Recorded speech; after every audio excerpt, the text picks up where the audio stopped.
அனைவருக்கும் வணக்கம். நான் உங்கள் ரியல் எஸ்டேட் புரோக்கர் கேடிஸ் கதைக்கிறேன். கடந்த 2 கிழமையாக எனக்கு அதிகமான ஃபோன் கால் வருகின்றது. அதாவது என்னுடைய கிளையன்ட்ஸ் எல்லோரும் கேட்கின்றார்கள், நாங்கள் வேரியபிள் ரேட்டில் வைத்திருக்கின்றோம், மோட்கேஜை ஃபிக்ஸ் பண்ணவா, அல்லது புதிதாக மோட்கேஜ் எடுப்பவர்களும் நாங்கள் வேரியபிள் ரேட்டில் எடுக்கவா, அல்லது ஃபிக்ஸ்ட் ரேட்டில் வச்சிருக்கவா, அல்லது ரீஃபைனான்ஸ் பண்ணுவவர்களாக இருந்தாலும் இந்த கேள்வியை தொடர்ந்து கேட்டுக்கொண்டிருக்கிறார்கள். ஒவ்வொரு நாளும் பலர் என்னை தொடர்பு கொண்டு இந்த கேள்வியை கேட்கின்றார்கள். நான் உண்மையிலேயே பார்த்தீர்களாக இருந்தால் 2020-21 காலங்களிலே ரேட் மிகவும் லோவாக இருந்த காலத்திலே நாங்கள் அதிகமானவர்களுக்கு கூறியது ஃபிக்ஸ் பண்ண சொல்லி தான் கூறியிருந்தோம். இருந்தாலும் சில பேங்குகள் வேரியபிள் ரேட்டை கிளையன்ட்களுக்கு அதிகமாக அதை விட குறைய வருது என்று சொல்லி வேரியபிள் ரேட்டை அவர்கள் ஆப்ஷனாக கொடுத்திருந்தார்கள். அந்த நேரத்திலே பேங்குகளுக்கு உண்மையிலேயே தெரியாது இந்த ரேட் 6% தாண்டி இந்த ஃபிக்ஸ்ட் ரேட் செல்லும் என்று. 2023 பார்த்தீர்களாக இருந்தால் 2023 பீக்காக இருந்தது அந்த 6.5 வரைக்கும் அந்த ஃபிக்ஸ்ட் ரேட் சென்றிருந்தது. வேரியபிள் ரேட் மிகவும் கையாக இருந்தது. அந்த காலங்களிலே நான் கூறியிருந்தேன், 23ஆம் ஆண்டு 24ஆம் ஆண்டு எங்களுடைய அந்த வீடியோக்களை நீங்கள் பார்ப்பீர்களாக இருந்தால் நான் சொல்லியிருந்தேன், தயவு செய்து வேரியபிள் ரேட்டில் எடுங்கோ, இது ஒரு ஃபீக்காக இருக்கின்றது, இது ஹை ரேட், இந்த ரேட்டில் ஃபிக்ஸ் பண்ணாதீங்க ஒன்று திருப்பி நான் பல வீடியோகளில் கூறியிருந்தேன். 23-24ஆம் ஆண்டு காலங்களிலே ஃபிக்ஸ்ட் ரேட்டில் எடுக்க சொல்லி. கடந்த வருடமும் நான் என்னுடைய கூடுதலான ரெக்கமெண்டேஷன் வேரியபிள் ரேட் தான். என்ன காரணமாக இருந்தால் எங்களுக்கு ஆல்மோஸ்ட் தெரியும் அந்த ரேட் பேங்க் ஆஃப் கனடா ரேட்டை குறைக்கும் என்று தொடர்ந்து குறைத்து கொண்டு தான் வந்தார்கள். இந்த யூஎஸ் டேரிஃப் ப்ராப்ளம் வந்ததற்கு பிறகு பேங்க் ஆஃப் கனடா மிகவும் கவனமாகத்தான் இந்த ரேட் ரிடக்ஷனை கொண்டு செல்கின்றார்கள். இந்த யூஎஸ்னுடைய அந்த குளோபல் எக்கனாமிக்கல் அந்த டென்ஷன் இருப்பதால் அவர்கள் இந்த நேரம் இந்த நியூஸை விடுவார்கள் என்று தெரியாது. இவ்வாறு அந்த அந்த ஒரு பதட்டமான சூழ்நிலை தொடர்ந்து வருவதால் அந்த ரேட்டை பேங்க் ஆஃப் கனடா கட் பண்ணுவதிலே அதிகம் திடீர் முடிவுகளை எடுக்க முடியாமல் இருக்கின்றார்கள். அத்துடன் இப்பொழுது பார்த்தால் இந்த ஒரு மாதங்களில் பார்த்தால் இந்த ஓர் டென்ஷனாலே இப்பொழுது கடந்த மார்ச் இந்த கடந்த வாரம் பேங்க் ஆஃப் கனடா ரேட்டை கட் பண்ணாமல் 2.25% வைத்திருந்தார்கள். இன்ஃப்ளேஷன் குறைவாக வந்திருந்ததா கூட அண்டர் 2% இன்ஃப்ளேஷன் இருந்தும் கூட அந்த ரேட்டை கட் பண்ணவில்லை. என்ன காரணம் என்றால் அவர்கள் இந்த ஆயில் பிரைஸ்கள் எல்லாம் கூடுவதால் அவர்கள் இந்த அன்சர்டனிட்டியாக இருப்பதால் அந்த ரேட்டிலே கை வைக்கவில்லை, தொடர்ந்து அந்த ரேட்லேயே வைத்திருந்தார்கள். அப்போ இப்பொழுது நீங்கள் இந்த ரேட்டில் வேரியபிள் ரேட்டில் வைத்திருப்பது நல்லதா, ஃபிக்ஸ்ட் ரேட்டில் வைத்திருப்பது நல்லதா என்பதை பார்க்கும் பொழுது, இன்றைய எக்கனாமிக்கல் ரேட் டேட்டாவை வைத்து பார்க்கும் பொழுது இது ஒரு உண்மையிலேயே இது ஒரு யாராலுமே இந்த ஃபியூச்சரை ப்ரெடிக்ட் பண்ண முடியாது, சொல்ல முடியாத சிச்சுவேஷன் தான். இருந்தாலும் எங்களுடைய ஒப்பீனியனாக, எங்களுடைய பர்சனல் ஒப்பீனியனாக இதை சொல்வதாக இருந்தால் நான் சொல்லுவேன், அதாவது ஒரு இடத்திலே ஒரு பிரச்சனை நடக்கும் பொழுது, எல்லாம் டென்ஷனாக இருக்கும் பொழுது நீங்கள் ஒரு மேஜர் டிசிஷன் எடுக்கக்கூடாது. அதாவது பொதுவாக நீங்கள் அந்த ஸ்டோம் பாஸ் பண்ணுறதுக்கு நாங்கள் கொஞ்சம் பொறுமையாக இருக்க வேண்டும் என்று.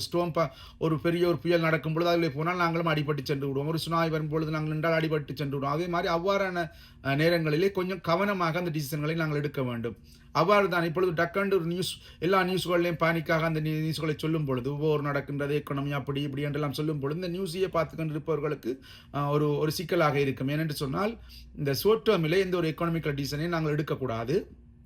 அதனால் நீங்கள் என்ன கேட்டால், நீங்கள் என்ன ரேட்டிலே வைத்திருக்கின்றீர்களோ அதிலேயே அவ்வாறு தொடர்ந்து வைத்திருந்து இந்த டென்ஷன் கொஞ்சம் குறைய விட்டு, இந்த குளோபல் டென்ஷன் குறைய விட்டு நீங்கள் அந்த டிசிஷனை எடுக்கலாம்.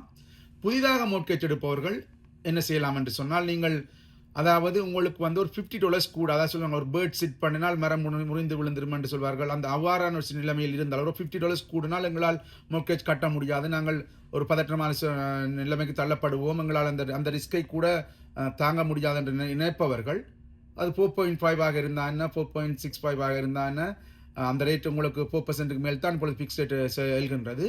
அந்த வகையில் உங்களுக்கு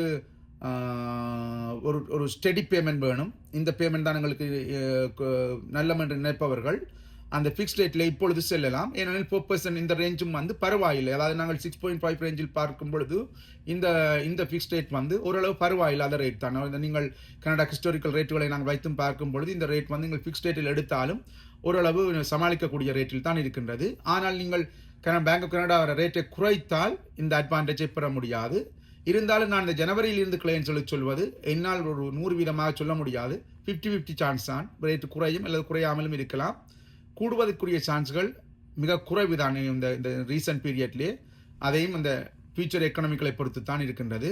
அதனால் நான் கூறுகின்றேன், கொஞ்சம் ரிஸ்க் எடுத்து நீங்கள் பரவாயில்லை நினைப்பவர்கள் வேரியபிள் ரேட்டில் எடுக்கலாம்.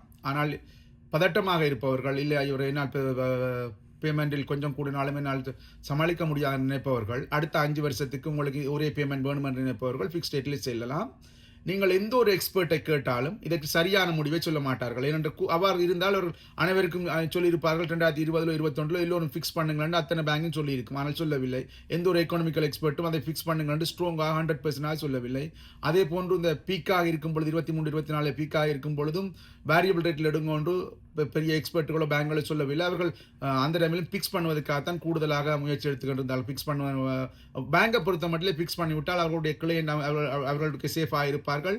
எப்பொழுதுமே ஹை இன்ட்ரெஸ்ட் இருக்கும் பொழுது அவர்களுடைய அந்த ப்ராஃபிட் மார்ஜின் கூடுதலாகத்தான் இருக்கின்றது. அந்த வகையில் ஃபிக்ஸ்ட் ரேட்டை கூட விரும்புவார்கள். ஆனால் இந்த டிசிஷனை நீங்கள் தான் இதனுடைய அந்த ஓன் டிசிஷனை எடுக்க வேண்டும். வேலையிலே அவர் சொல்லுகின்றார், இவர் சொல்லுகின்றார் என்பதை தாண்டி பானிக்காகாமல் ஒரு பதட்டமான சூழ்நிலையில் எந்த ஒரு காரியத்திலையுமே டிசிஷன் எடுக்காமல் இருப்பது நல்லது. அதாவது பேங்க் இன்ட்ரெஸ்ட் ரேட் என்பதை விட வாழ்க்கையில் எந்த ஒரு டிசிஷன் எடுப்பதாக இருந்தாலும் ஒரு சூழ்நிலை பதட்டமாக இருக்கும் பொழுது மேஜர் டிசிஷன் எடுக்கக்கூடாது. அதாவது ஓகே பொறுமையாக இருந்து என்ன செய்யலாம் என்று பார்க்க வேண்டும். ஒரு 90% என்னுடைய கிளைண்ட்ஸ் எல்லாம் ஸ்டெடியாகத்தான் இருக்கின்றார்கள். ஆனால் ஒரு 10% ஒவ்வொரு நியூஸுக்கும் பதட்டமாவார்கள். அது நடந்துட்டா, இது நடந்துட்டா, அப்படி நடந்துட்டா, அப்படி நடந்துட்டா இல்லாமல் இதை நீங்கள் ஒரு லாங் டேர்ம் இன்வெஸ்ட்மெண்ட், நீங்கள் பொறுமையாக இருந்து எது உங்களுக்கு பெட்டரோ அதை செய்ய வேண்டும். அது உங்களுக்கு எது பெட்டர் என்று நீங்கள் பர்சனலாக தெரிய வேண்டும் என்றால் நீங்கள் உங்களுடைய எம்ஐ போன்ற எக்ஸ்பர்ட்டிடம், மோர்கேஜ் புரோக்கரிடமோ அல்லது எக்ஸ்பர்ட்டிடம் நீங்கள் தொடர்பு கொண்டு உங்களுடைய ஃபைலை A to Z வெரிஃபை பண்ணி உங்களுக்கு எந்த ஆப்ஷன் பெட்டர் என்பதை நீங்கள் ஃபிக்ஸ் பண்ணிக்கொள்ளலாம். பொதுவாக ஃபிக்ஸ்ட் ரேட் நல்லதா வேரியபிள் ரேட் நல்லதா என்று இப்பொழுது கேட்டால் யாராலும் கூற முடியாது. பதட்டமாக இருப்பவர்கள் ஃபிக்ஸ்ட் ரேட்டை எடுக்கலாம். உங்களால் சமாளிக்கலாம் என்று நினைப்பவர்கள் வேரியபிள் ரேட்டில் எடுக்கலாம் என்று தான் கூறுவேன். இருந்தாலும் நீங்கள் எதை எடுத்தாலும் இப்பொழுது மார்க்கெட்டில் ரேட் பரவாயில்லை. ஒரு ரீசனபிள் ரேட் இருக்கிறது. கம்பேர் டு 2023 2024 பீக் ஹை ரேட்டோடு ஒப்பிடும் பொழுது பரவாயில்லாமல் இருக்கின்றது. அதனால் உங்களுடைய இந்த எக்கனாமிக்கல் டிசிஷனை நீங்கள் தான் சரியாக ஆலோசித்து எடுக்க வேண்டும். மீண்டும் கூறுகிறேன், பதட்டமான சூழ்நிலையில் எந்த ஒரு டிசிஷனையும் எடுக்காமல் இருப்பதுதான் மிகவும் சிறந்தது. பழமொழியும் இருக்கின்றது, பதறாத காரியம் சிதறாதென்று. அதனால் நீங்கள் எந்த ஒரு டிசிஷன் எடுப்பதாக இருந்தாலும் ஆழமாக யோசித்து சிறந்த டிசிஷனை எடுக்கவும். இது சம்பந்தமான மேலதிக ஆலோசனை வேணும் என்றால் நம்மை தொடர்பு கொள்ளலாம். இந்த தொலைபேசி இலக்கம் 5149618141. தேங்க்யூ.